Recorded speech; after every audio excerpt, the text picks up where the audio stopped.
こ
Again, good morning.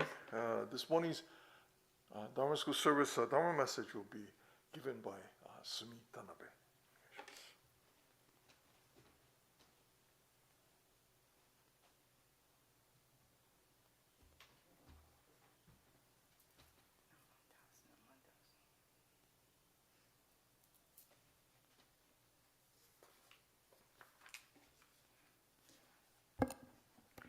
Good morning. Let's start with the reading of the Golden Chain.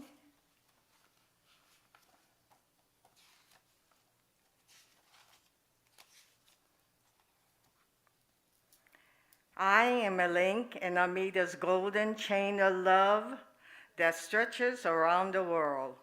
I will keep my link bright and strong. I will be kind and gentle to every living thing and protect all who are weaker than myself. I will think pure and beautiful thoughts, say pure and beautiful words, and do pure and beautiful deeds. May every link in Amida's golden chain of love be bright and strong, and may we all attain perfect peace. Namo Amida Butsu. Namo Amida Butsu. Namo Amida Butsu. Well, as Rinban said earlier, this is Dharma School last Sunday of the year.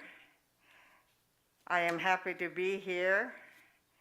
It's been a privilege to come before you and share the Dharma this past year.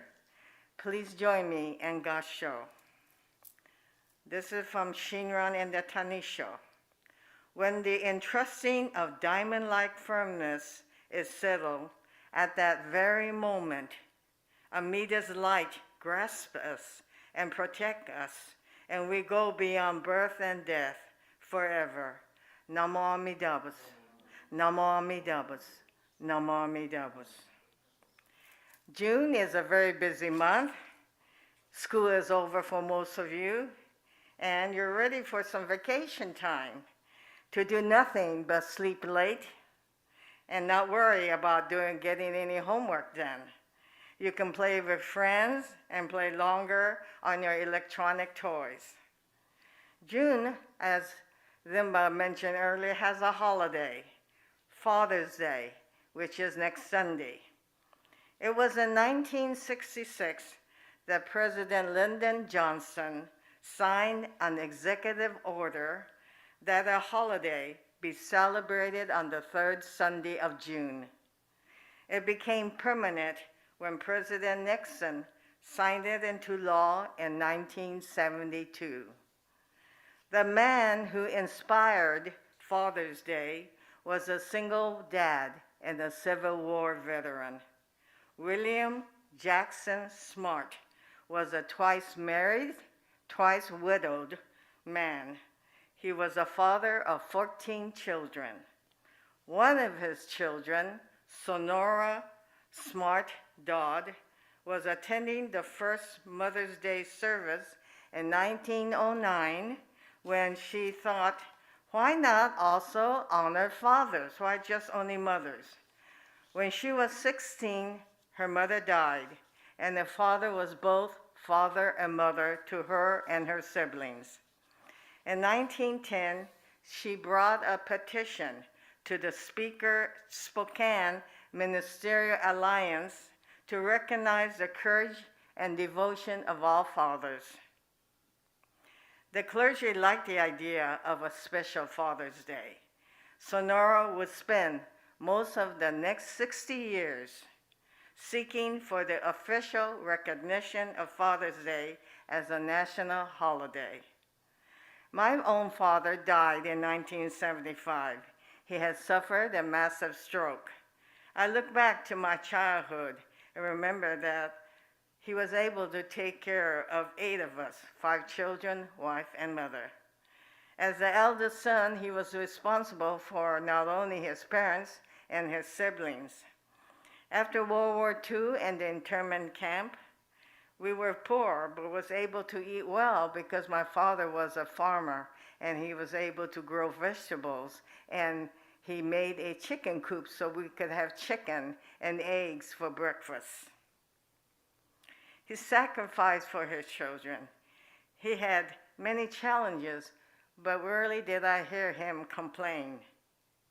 When I was around 10 years old, he took a train from Fowler to Los Angeles in Little Tokyo so he could buy me a kimono for Bon Odori. It must have cost him about 6 months of work to buy that, but that kimono was worn by my 2 sisters and my 3 daughters. Fathers sometimes have difficult times with their children. I know I probably gave my own father grief when I was a teenager. How about you? You also may have given your dad some headaches. Another father also had difficulty as a father. Shinran's son, Zenran, was sent to the Kanto area to represent Shinran and the Jodo Shinshu teaching. Zenran declared, and I quote, "What you have heard so far is not my father's true teachings. His secret told me the true teaching late one night." That was not true. In a letter in 1256, Shinran announced that he no longer considered Zenran as his son. He said, "It breaks my heart to hear that you devoted yourself to misleading all the people in the Nembutsu and Hitachi, saying that what they have been taught is not my teaching. Rumors have reached as far as Kamakura that I have instructed you to denounce the people in Hitachi who say the Nembutsu. It is deplorable." Shinran was 84 years at the time. He must have been heartbroken to disown his own son in order to maintain the Dharma. I hope you and your family will be able to celebrate Father's Day. I hope you do something special for your own father, for all that he has done for you, and simple 2 words of thank you. Please join me in Gassho. This is from Saichi, the Myokonin. It is not I who heard it. It is not I who heard it. Namo Amida-butsu strikes into my heart. Now I am hit and taken by you. Namo Amida-butsu. Namo Amida-butsu. Namo Amida-butsu. Thank you very much, and I hope you have a very nice summer. Stay well.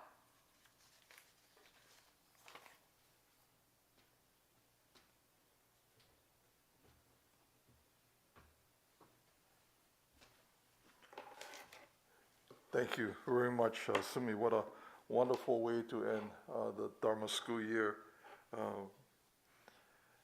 We'll, at this time, have a presentation by the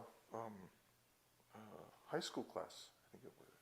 So if you'll view and enjoy this presentation.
Thank you, high school students. So many things to be grateful for. And the ones that I kind of stood out was my cat and my dog. But there was one for playground I saw, and way back here trying to read the little notes in there. But wonderful to see. Being mindful of the things that we are grateful for.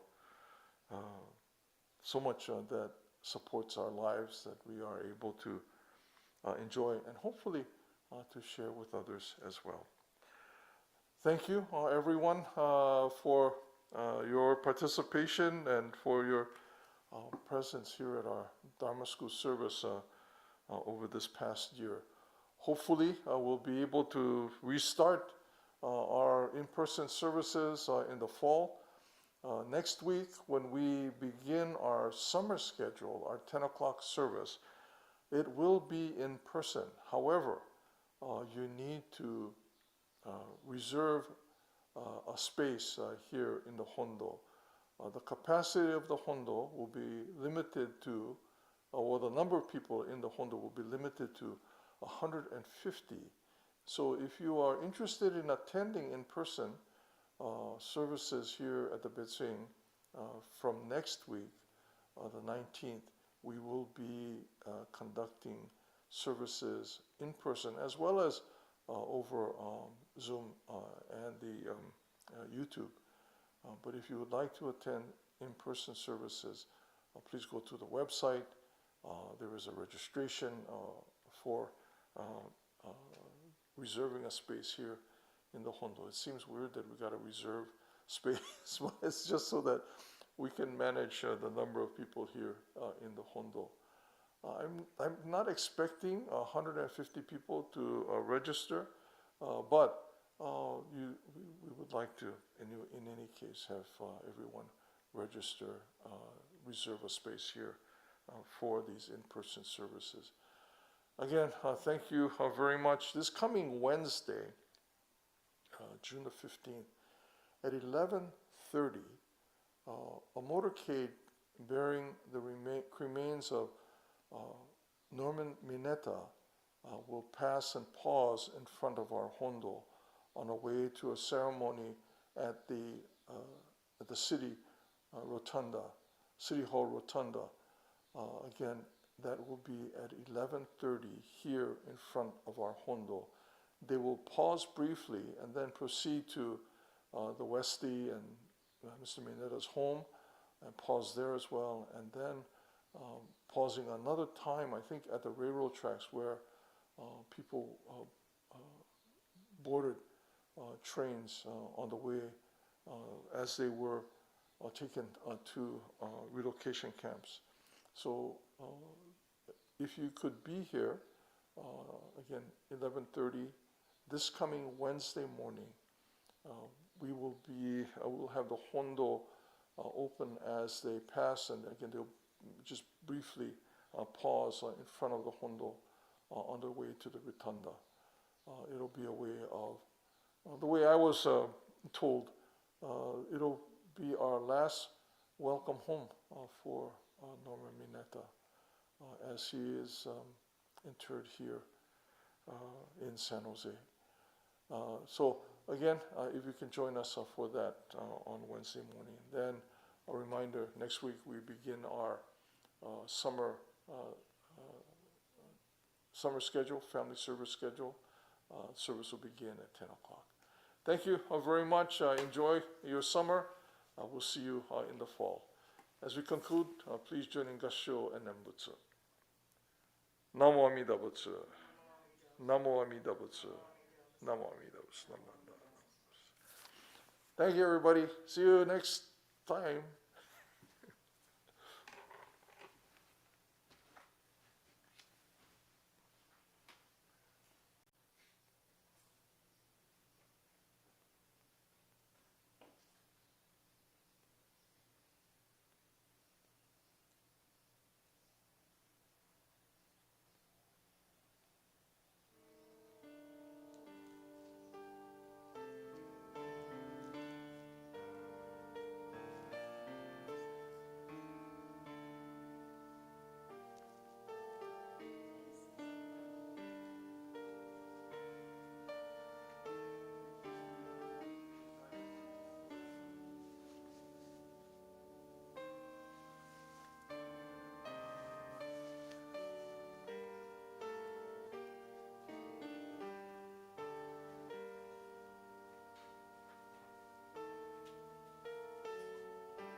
morning. Welcome to this morning service. It's good that you can join us for today's service. It is the last Dharma School Sunday service. So this service schedule that we have been observing the past few months will change beginning next week. We'll begin our family service, summer family service schedule. That will start at 10 o'clock on Sunday mornings. But today, this is again our last Dharma School 10:10 service schedule. It is good that you're able to join us today. We'll begin this morning's service. Will you please join in the reading of Juseige. Juseige.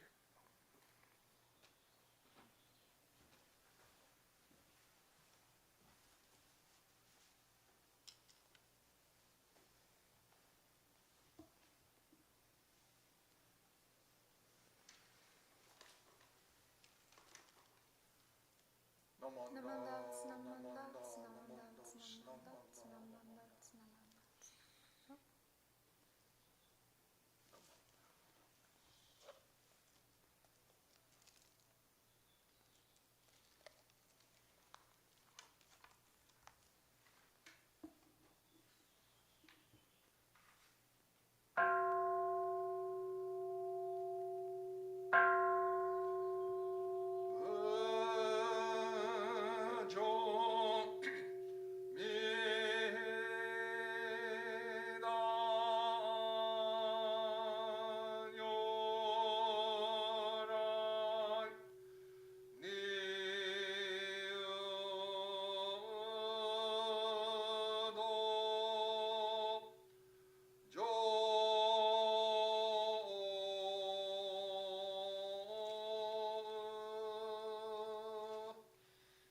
Once again, good morning.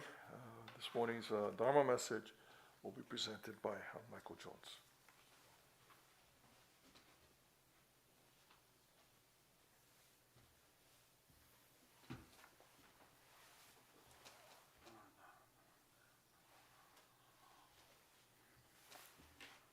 So let's start with the three treasures as soon as Michael can find it. Okay. Hard is it to be born into human life. Now we are living it. Difficult it is to hear the teachings of the Blessed One. Now we hear it. If we do not realize the truth in this life, when will it be realized? Let us reverently take refuge in the three treasures of the truth. I take refuge in the Buddha. May we absorb ourselves in the principles of the way to enlightenment and awaken in ourselves the supreme will. I take refuge in the Dharma. May we be submerged in the depths of the doctrine and gain wisdom as deep as the ocean. I take refuge in the Sangha. May we live in harmony in the great assembly as disciples of Buddha and be freed from all hindrances, becoming units of true accord in the life of harmony, in a spirit of universal oneness, freed from the bondage of selfishness. Even through myriad ages of kalpas, hard is it to hear such an excellent, profound, and wonderful doctrine. Now we are able to hear and receive it. Let us thoroughly understand the true meaning of Tathagata's teachings. Namo Amida Butsu. Namo Amida Butsu. Namo Amida Butsu. Well, again, welcome, and thank you for joining us today. And thank you, Sumi, for your message on Father's Day. I seem to be remember being told once that Father's Day was every day, and we should focus on Mother's Day that one day a year. So, but I don't remember who told me that, but it'll come to me. So please join me in Gassho. Within the framework of the Buddhist path, reflecting on suffering has tremendous importance because by realizing the true nature of suffering, you will develop greater resolve to put an end to the causes of suffering and the unwholesome deeds that lead to suffering. And it will increase your enthusiasm for engaging in the wholesome actions and deeds that lead to happiness and joy. Namo Amida Butsu. Namo Amida Butsu. Namo Amida Butsu. So as has been said several times today, today's the last day of Dharma school. So last week we had the baccalaureate service. If you're not able to join us last week for that service or haven't had a chance to watch it, I would really encourage you to watch that and particularly to listen to the talk given by Ryan Ichinaga. Ryan gave us a great review of the Socratic method and tied it quite nicely to the Dharma. It was really a great message. So June, in addition to all the other things going on, is Pride Month. We take time during this month in particular to recognize the challenges and successes of the LGBTQ plus community. Why June? So we'll think back. It's early in the morning hours of June 28th, 1969, in a sweltering New York City in a bar called the Stonewall Inn. This is a gay bar. And 1969 was not a friendly time for members of the LGBTQ community. It was still illegal to be a member of that community in many places.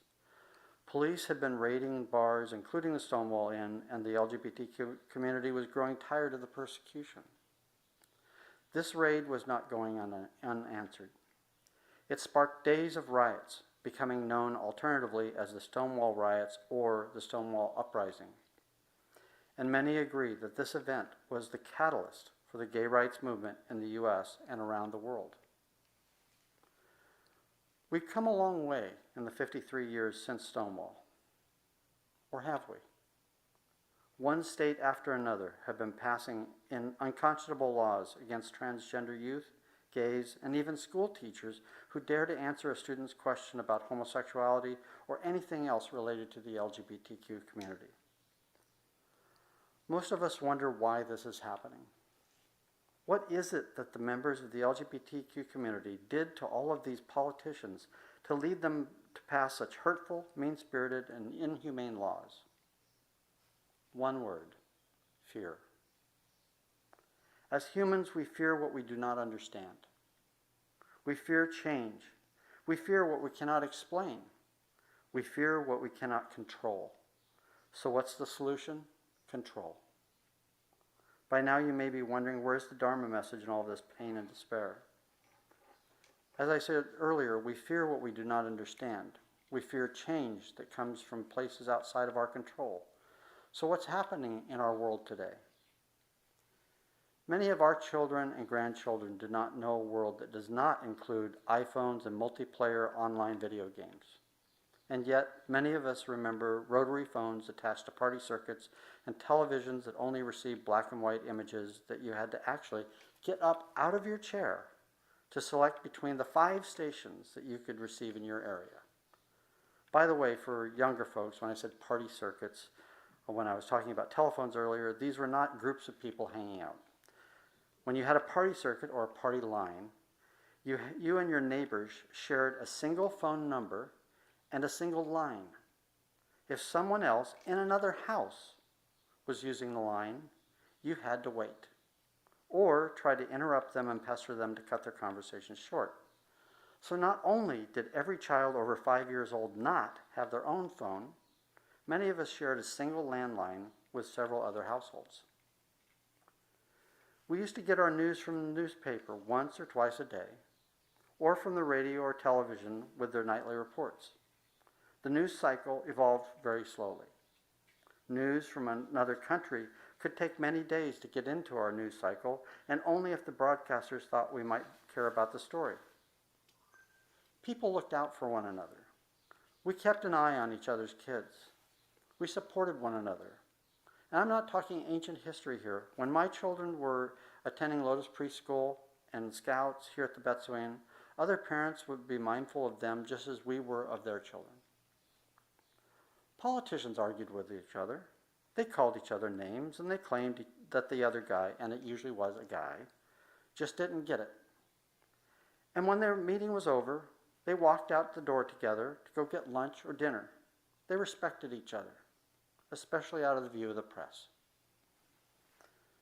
Today, news travels at light speed and gets to us in short sound bites or 3-word headlines on the internet or on Twitter.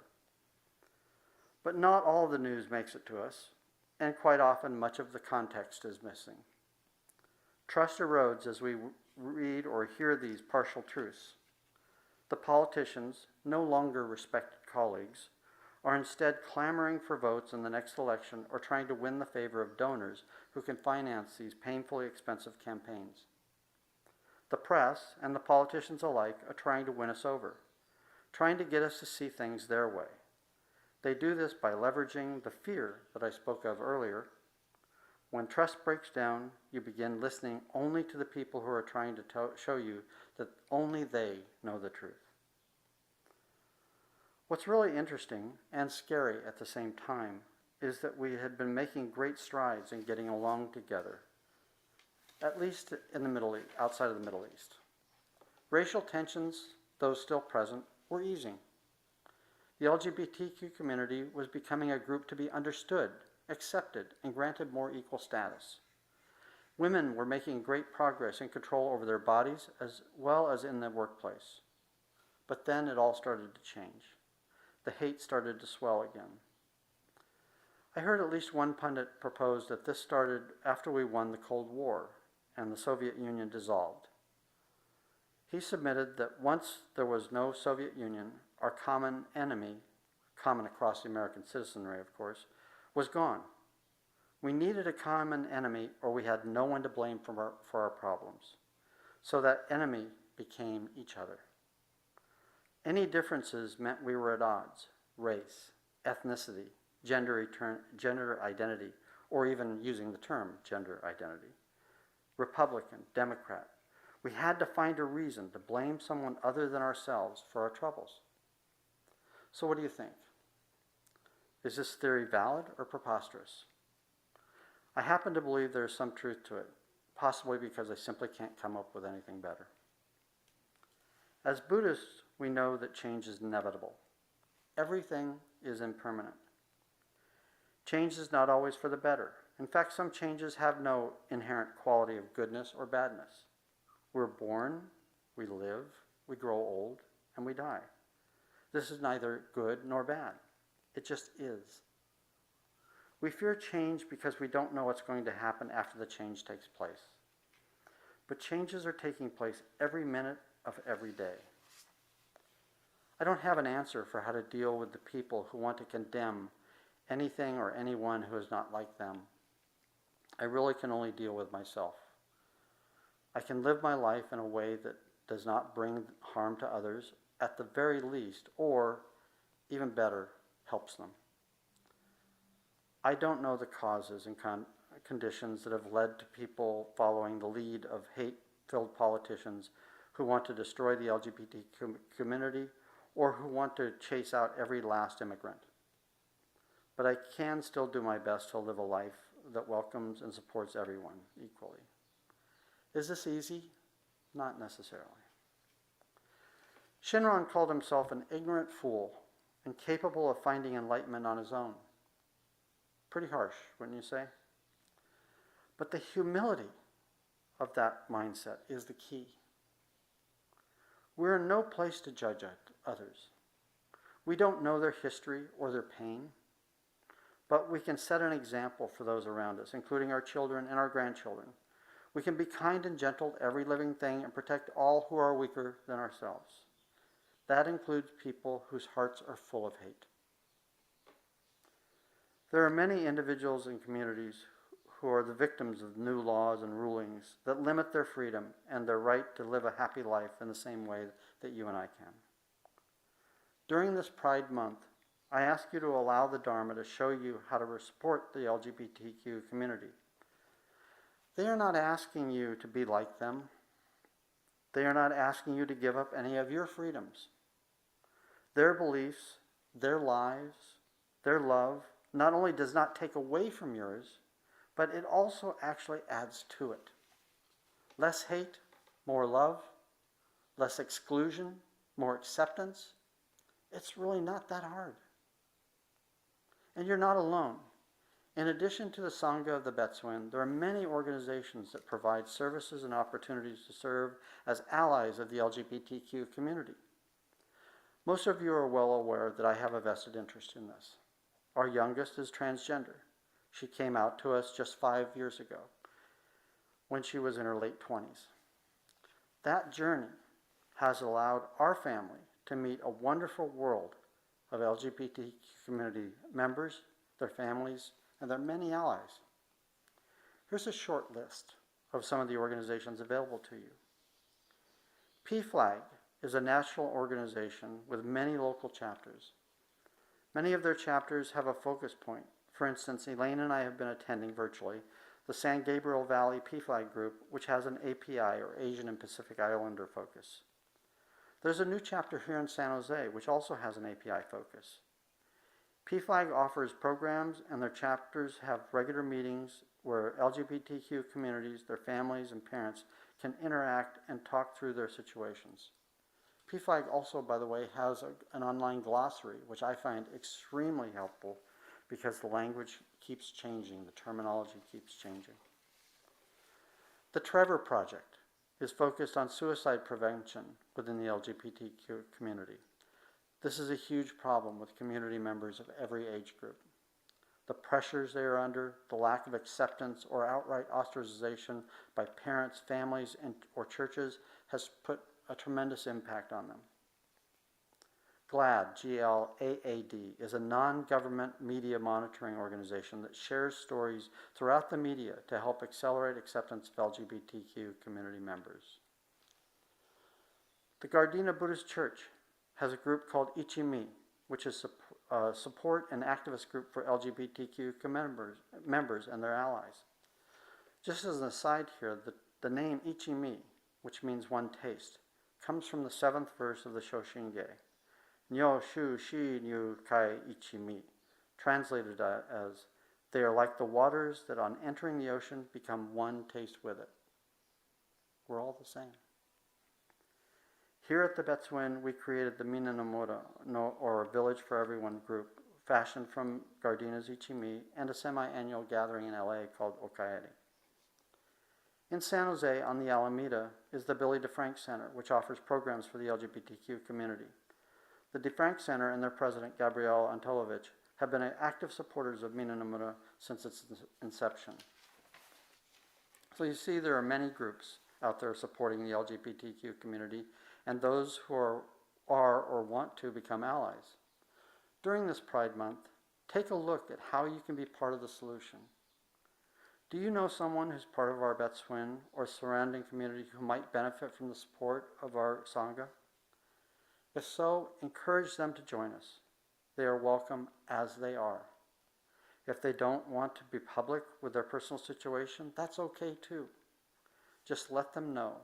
This is a safe place. Please join me in Gassho. Namo Amida-butsu. Namo Amida-butsu. Namo Amida-butsu. Namo Amida-butsu. Thank you.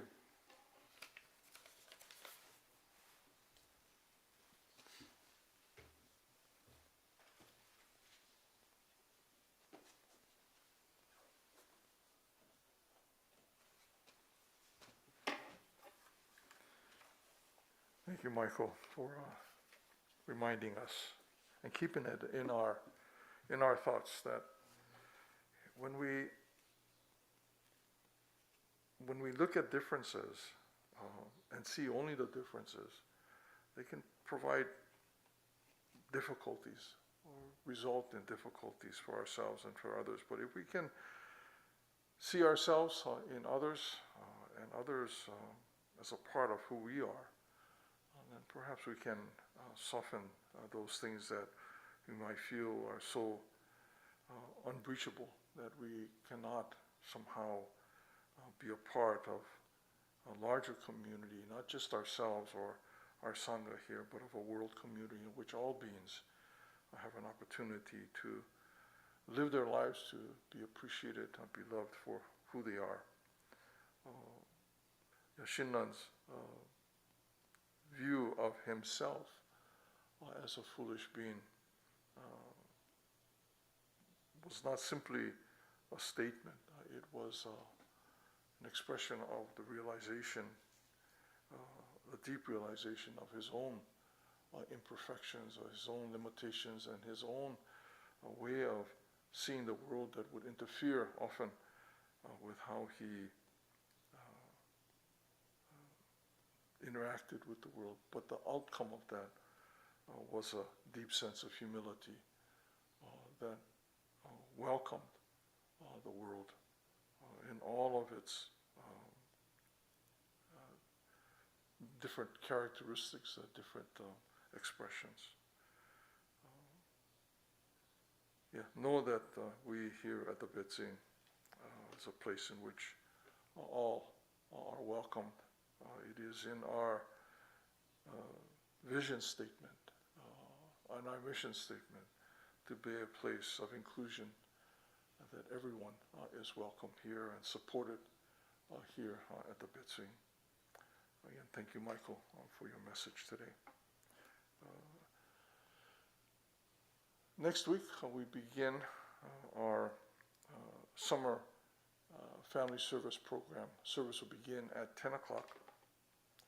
And next week, Sunday, the 19th, will be our first in-person service. It's a kind of a trial. We'll see how it works out. But in order to attend, please register.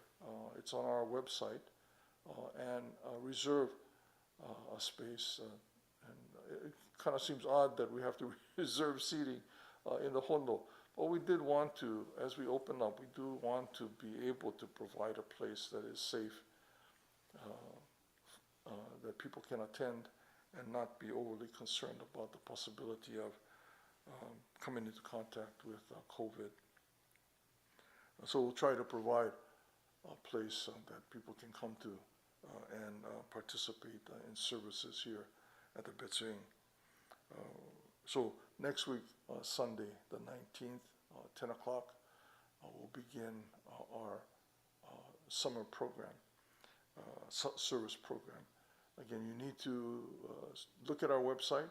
There is a place in which you can reserve one of 150, and I don't think we'll reach anywhere near 150, but it will give us an idea of the number of people that do come. And if 300 people try to reserve, we'll be happy that we have to push people away. But to avoid doing that, please reserve one of those 150 places for next week Sunday.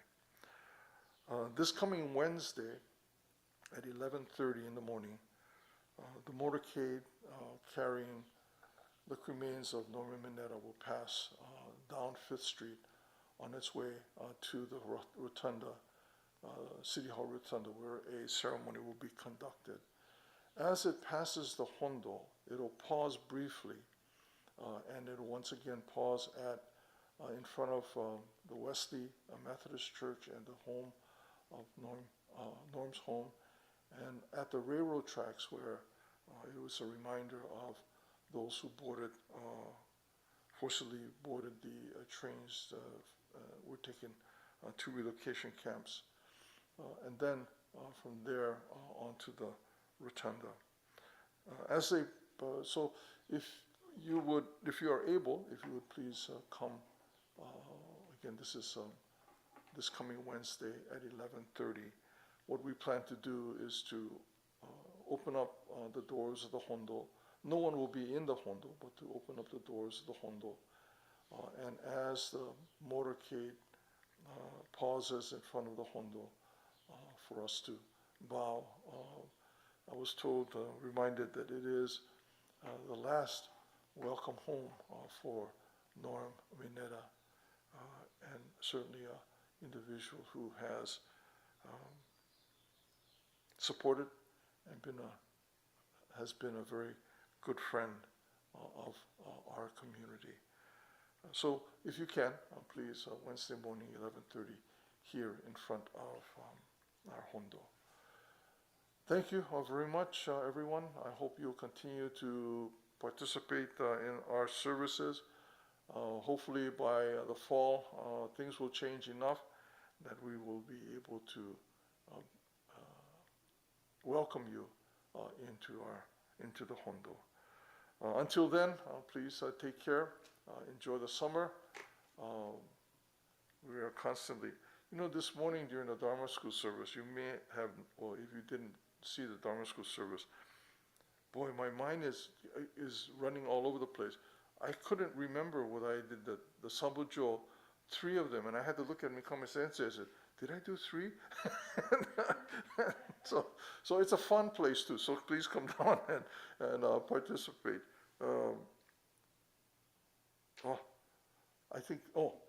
This afternoon, today, following this service at 11 o'clock, Mikame Sensei will be delivering a Japanese language service, Howa. So please plan to join us for that as well. Again, thank you very much, everybody. Thank you for participating. We'll see you next time.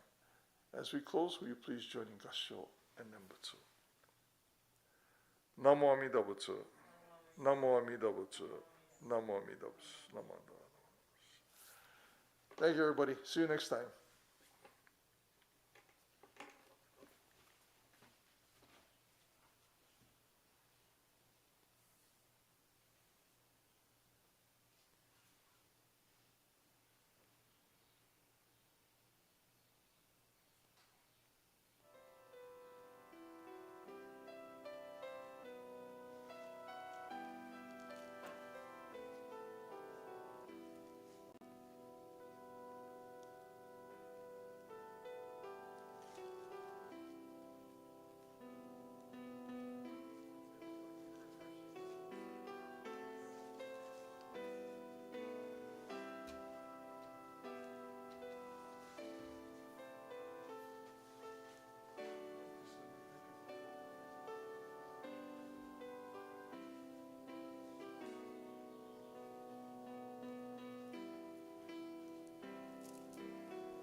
はようございます。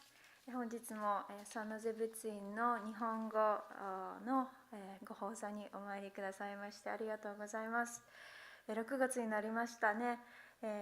少しずつというか本当に暑い日々が最近は続いておりますけれども、どうぞ皆さんはご無理のないように涼しくしてねお過ごしいただければと思います。本日のお勤めですけれども、いつもと同じように、お勤め三部城と重生芸をお務めさせていただきます。その後、ご法話をね少し、させていただきたいと思います。もしお手元にお経本ありましたらご一緒にお勤めに参加していただければと思います。お願いいたします。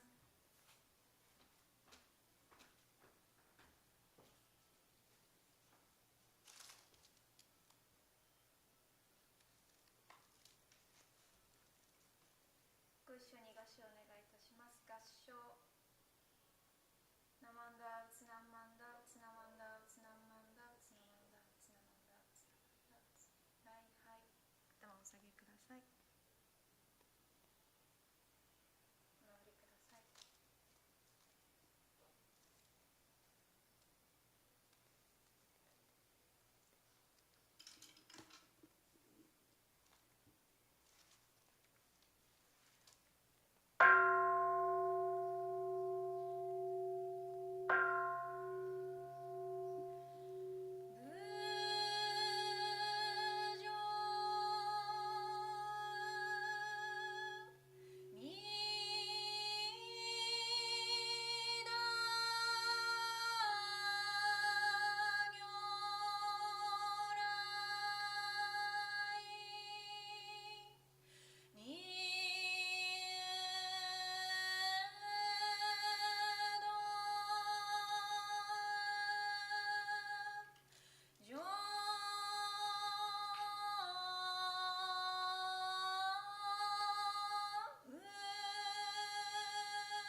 りがとうございました。そういたしましたら、ご法話の前にですね、礼拝文ですかね、を拝読させて、礼三文でしたね。大変失礼いたしました。三帰依文、礼三文をね、拝読させていただきます。合唱お願いいたします。人参受けがたし、今すでに受く。仏法聞きがたし、今すでに聞く。好み根性に向かってどせずんば、さらにいずれの章に向かってか好みをどせん。大衆もろともに死神に参謀に帰依し奉るべし。自ら仏に帰依し奉る。まさに願わくは主情とともに大道を大下して無常意を起こさん。自ら法に帰依し奉る。まさに願わくは主情とともに深く胸像に入りて知恵海のごとくならん。自ら僧に帰依し奉る。まさに願わくは主情とともに大衆を通りして一切無下ならん。無常人人未明の方は百千万号にも相合うことかたし。我今検問し授事することを得たり。願わくは如来の真実義を下し奉らん。ナマンダーブツナンマンダーブツナマンダーブツナマンダーブツ。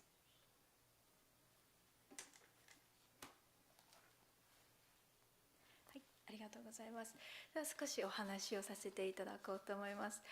6月になりましたけれども、6月はアメリカでは卒業シーズンなんですよね。日本は3月が卒業シーズンなんですけども、6月が卒業シーズンということで、このサンノゼ別院でも先週6月の5日にバカロレアサービスといいまして、メンバーの方で高校を卒業される方の卒業をお祝いしてですね、この本堂でお勤めが法要が務められました。人数は制限つけていたんですけれども、この本堂にご家族の方、そして卒業される方、その方のご家族、お友達、いろんな、方がたくさんここに集まってくださって、一緒に仏様の前で卒業のお礼、ご報告をさせていただきました。お葬式以外にこんなにたくさんの人にこの本堂で会うのはね、すごく久しぶりだったので、すごく私ワクワクして嬉しかったですね。その中でもいつもお寺を大事にしてくださっている方でね、90代の本当に元気な方がいらっしゃいまして、ご夫婦でサービスに来ておられました。その方のお孫さんがですね、お二人、双子さんらしいんですけども、卒業ということでこのサービスにお参りに来られたっていうふうにね、私に挨拶しに来てくださったんです。そのことはね、こんなふうにおっしゃっていました。先生、私は今から80年前に同じね、今の孫と同じように高校を卒業したんですよ。私が収容所にいた時、孫のように仏さんの前で卒業式をさせていただきましたよ。それを覚えておりますよっていうふうにね、嬉しそうに私にお話をくださいました。その時にね、なんということだろうかってすごく私もね、感激いたしました。今時を超えて同じ仏様の前で18歳のお孫さんと、そして当時18歳だったそのね、おじいさんの姿が重なったような気がいたしました。生きている時代は違う、全く違う、状況下も違う中だけれども、無事に義務教育を終えることができた。そして今日まで無事に育てていただけた、過ごすことができたっていうことをね、感謝。そしてその不思議さをおじいさんとお孫さんのこの命のつながりの中にね、きっと感じておられてるんじゃないかなっていうふうにね、思いました。確かにここまで、無事に過ごせていることっていうことを、改めて、ありがとうと伝えることができる、それを仏様の前でご報告ができるっていうことはね、すごく素敵なことだなっていうふうにね、感じさせていただきました。卒業といえばですね、私は印象的な思い出があります。数年前じゃないですけれども、私がお坊さんになる前なので 10年前ですね。10年前に、お坊さんになるために京都で勉強をねさせていただきました。京都の中央仏教学院というですね、お坊さんを養成する専門学校で仏教の教えだったりお勤めの仕方だったりいろんなことを学ばせていただく機会をねいただきました。その入学式、日本は入学式っていうのがねあるんですけれども、入学式で当時の学院長の先生、お坊さんの、ね、方です。その方がおっしゃった言葉がねすごく印象的でした。こんなふうにおっしゃっていました。何かを学ぶっていうことは普通は賢くなるために勉強しますね。でもそして入学したら普通は今より賢くなって卒業していきます。でもこの中央仏教学院で学ぶからには賢くなって卒業するんではなくて、どうぞ愚かになって卒業してくださいねっていうふうにおっしゃったんですね。不思議なことを言うなっていうふうにね、みんな入学式の時に生徒は多分ハテナがいっぱい頭のねところに浮かんでたと思うんですけれどもね、ちなみにここでこの学院長先生は愚かになるっていうふうにおっしゃいましたけどもね、別に勉強はせんでいい、ぐうたらした人間お坊さんになってくださいねっていうふうにね言われたって伝えるための意味で言われたわけではありません。ちゃんとね説明してくださいました。じゃあこの愚かになるっていうのはどういうことなんでしょうか。浄土真宗の開祖である法然上人、親鸞上人もなんていうかね、先生として慕われた大事になさったその方が、言葉の中で愚者になって往生すという言葉を残されております。親鸞上人も非常にそれを人生の中で大事に持っておられた言葉だそうですけれども、自分自身の愚かさに気づいて仏様の国に生まれていくということをお示しくださった言葉なんです。仏教でいう愚かさというのは私たちの世俗のね中で使われる愚かとは違います。評価される知識がないとか教養がないなどの使われ方、その愚かさとは使われ方が違うんですね。仏教でいう愚かさ、愚かっていうのは欲や怒りの心をね抱えていつも自分中心の物差しでしか物事を判断したり見ることができない、考えることができない、この私のありのま物事をありのままに見ることができない私の姿のことを意味します。そのことをまた別の言葉で無明っていうふうに言うんですけれども、無明っていうのは明かりがないって書きますね。明かりがなかったらどうでしょうか。夜に明かりがなかったら真っ暗で何も見えませんよね。物事がありのままに見えません、ね。つまりここでの愚かさっていうのは、物事、この世界をこの自分中心のものの見方でしか見れない、ありのままで見ることができない、知恵のない状態のことをね、仏教では愚か、無明というふうに言うわけです。そのことをですね、この学院長先生は、この学校で仏教を学ぶ中で、気づいていってくださいねっていうふうにねおっしゃったわけなんです。なるほどっていうふうに思いましたけれども、愚かになっていくっていうのはねなかなか難しいことだと思いました。でもね学びをね深める中でふと気づかせていただいた出来事がありました。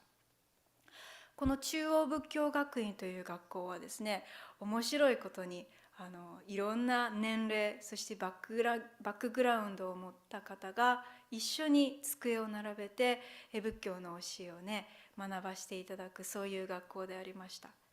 私は例えば、この間まで中学校で学んでいた15歳の人が、同級生でいたり、そしてこの間まで会社の社長さんをされていたっていう方もね一緒に同級生でいたり、そして、お役目が終わって、退職をなさった60代70代の方も一緒にね教室で勉強させていただくね機会がありました。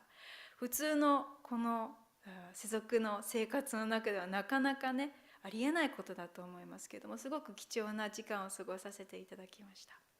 その中でも私は、寮っていうのがありまして、寮で2年間ほど過ごさせていただいたわけなんですが、この寮では、朝夕方のお勤めを実習のような形でですね、お勤めさせていただいたわけなんです。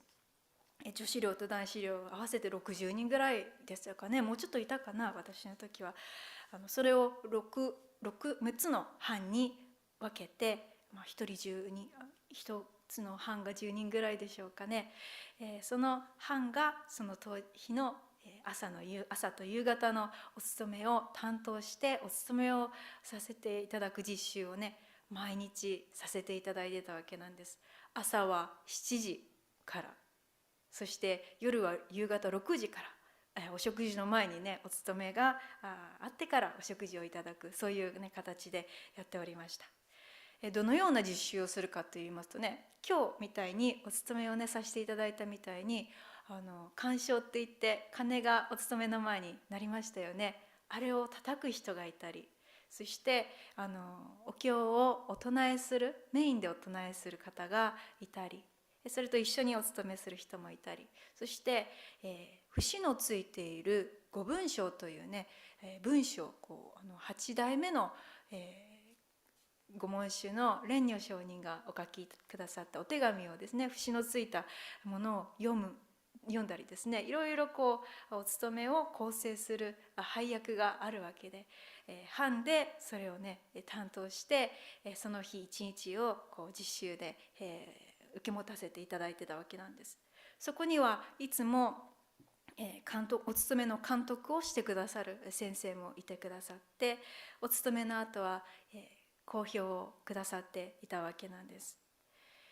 私が仏教を学び始めてですね1年目のことです。1年目の少しずつ生活に慣れてきて、そうですねお勤めだったり寮での生活慣れ始めた、3ヶ月ぐらい経って今頃のことだと思います。私の班がたまたまその日ですね実習の担当に当たっていたわけなんです。私の班には1年先輩の方がお二人いて、あとは私の同級生にはちょっと年が離れた方と、あとは私当時20代前半でしたから、同じぐらいの年の頃の方が何人かいて、そして10代高校を卒業したばっかりの人が2人ぐらいいたかな。そのような感じでいろいろ年が離れてバックグラウンドも違う方がね集まって、いろんなねバックグラウンドが違う中でもすごく和気あいあいとして、すごくね居心地がいい、仲間でありました。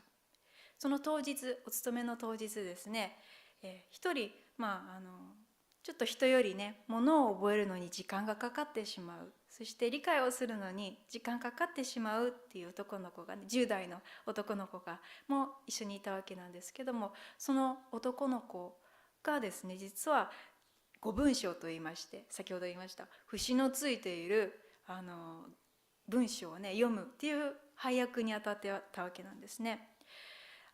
やっぱりちょっと覚えるのに時間かかってしまう、ちょっと、理解するのにも時間かかってしまう彼でしたから、その当日までにね一生懸命、この先輩に、読み方だったりお作法だったりいろいろね付き合って練習して、いたようでありました。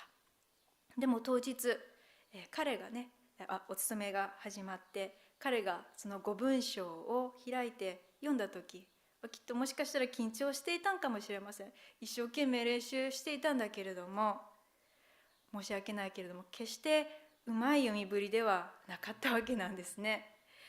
そしてお恥ずかしい話なんですけれどもね、その読みぶりを聞いて、私を含めて数人のね班員がそれを聞いてちょっとクスクスと思わず笑ってしまったわけなんです。お勤めが終わってから実習を監督してくださった先生が公表してくださいました。公表してくださった先生はいつもニコニコされててね、穏やかで、みんなから菩薩っていうふうにね言われてるような先生だったわけなんですけども、今日はその公表の場では先生はいつもの菩薩のスマイルではありませんでした。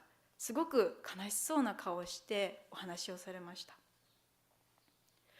〇〇くんのご文章は決してうまいわけではなかったです。でも人の失敗を見て面白がって笑うというのは仏教の教えを聞かせていただいている、同じものとしてどうなんですかっていうふうにね、すごく真剣に厳しい顔で、そして悲しそうに公表をねくださったわけです。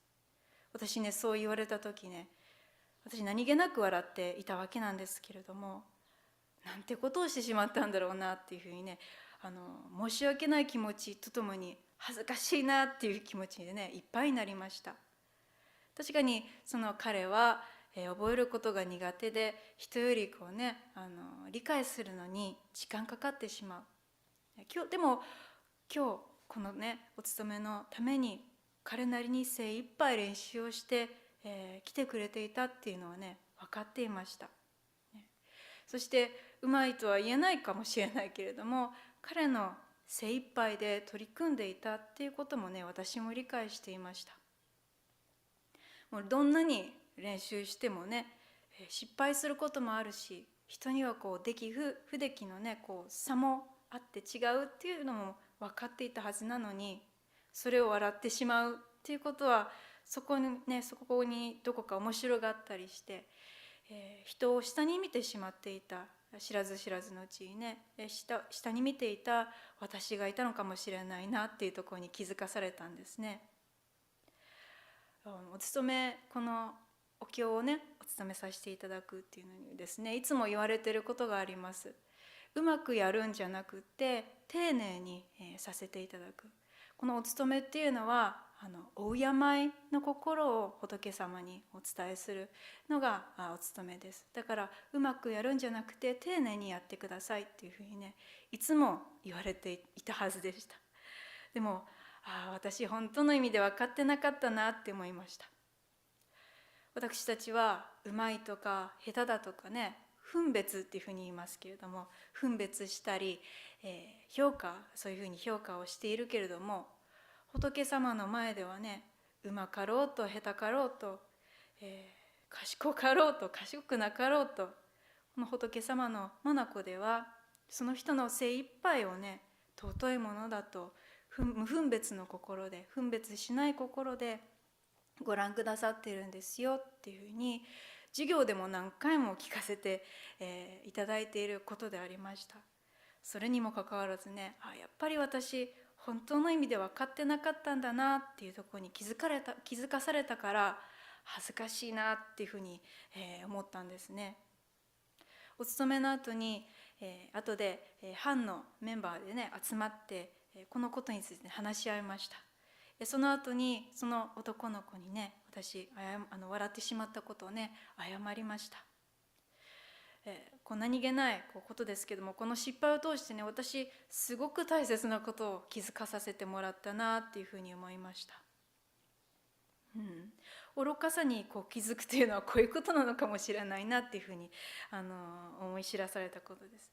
きっと仏様っていうのはこんなふうにね知らず知らず思いもよらない自分の言動で、気づかず誰かを傷つけてしまっていることに気づかないで生きているこの私の姿を見てね悲しんでおられるんじゃないかなって思いました。だからこそ放ってはおられないっていうふうに働いてくださっているのが仏様であるんだなっていうふうにね気づかされました。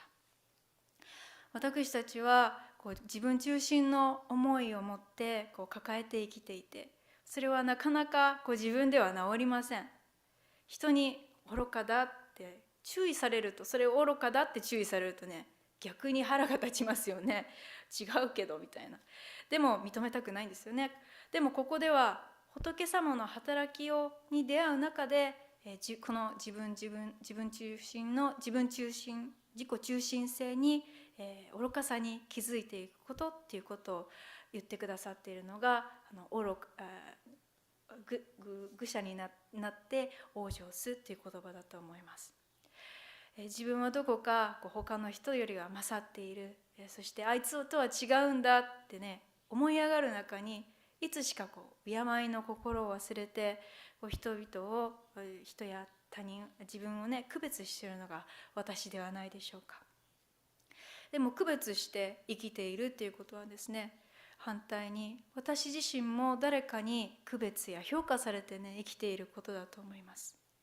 それは時にはその区別や評価の刃はね、自分自身を責めて苦しめることもあります。そのことに気づかないで、人を傷つけながら、自分を傷つけながら、苦しみながら生きる私の姿こそ放っておけなかったのが仏様でありました。分別の評価を離れて、自分をそして相手を認め合う仏の世界を目指して生きてくださいよと働きかけてくださっているのが仏様です。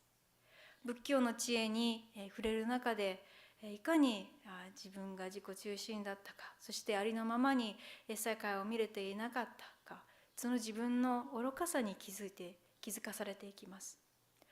でも同時にそのね、本当だったら見放されても仕方ないようなこの愚かな自分、私こそですね、見捨ててはおけないと、引っ張って導いてくださって、ご一緒くださっているのが仏様です。ありのままに見ていく知恵と、ありのままに見えてしまったこの自分の愚かさをも決して見捨てない、この慈悲の2つの仏の働きに生かされているのが私です。決して見捨てないその働きにお育ていただくのだと、この命、そしてこの心を委ねるところに愚者になって往生すというふうに表現されたのだと思います。といってもね、この世界で生きる限りは、私というのはもう何回それを聞かせていただいてもすぐにね忘れてしまう。この心から頭から大切なその気づきというのを忘れてしまい、ついついまた自己中心に振る舞ったり考えたりしてしまいます。その繰り返しだと思います。だからこそこの人生の中で仏様の知恵、慈悲を繰り返し聞かせていただく中でお育ていただくのだと思います。ですからね、お弔問、このね仏教を聞くっていうことに卒業はありません。この命卒業して、この人間の命をね卒業して仏様の命に生まれさせていただくまで、お育ていただくものだと思います。どうぞね、皆さんも人生の中で仏様の知恵と慈悲大事にご一緒に聞かせていただければと思います。OK、本日もお弔問いただきありがとうございます。これにて本日のご縁を閉じさせていただきます。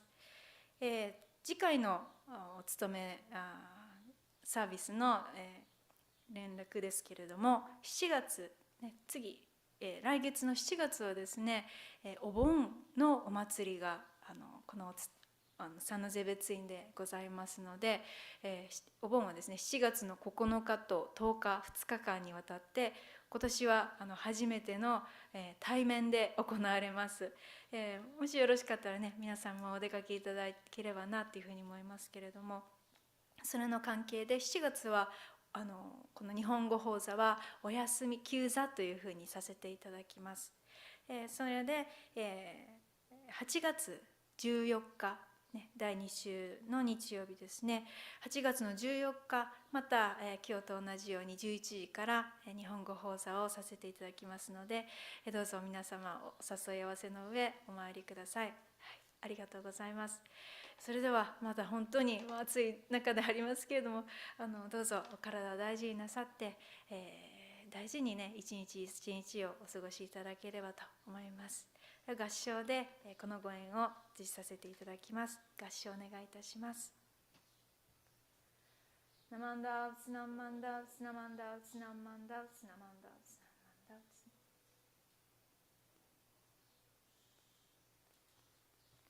ありがとうございました。